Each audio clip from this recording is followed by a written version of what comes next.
எனக்கு உண்டான எல்லாவற்றையும் நான் அன்னதானம் பண்ணினாலும் என் சரீரத்தையே சுட்டு எரிக்கிறதுக்கு, அதாவது ரொம்ப பக்தி ஆயிடுச்சு. என்ன, நான் போய் நெருப்புல இறங்கிட்டேன். எப்பா ஏசப்பாவுக்காக நான் நெருப்புல போய் இறங்கிறேன்னு இறங்கினாலும் கூட, கொடுத்தாலும்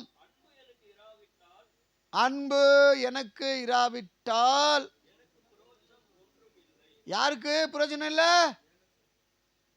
நீ தங்க தட்டில் சோறை போட்டு வச்சிட்டாலும் என்ன, உன்னுடைய வாழ்க்கையில் இதில் ஆயிரக்கணக்கான கோடிக்கணக்கான வார்த்தை இருக்கிறது வேத வசனத்தில்.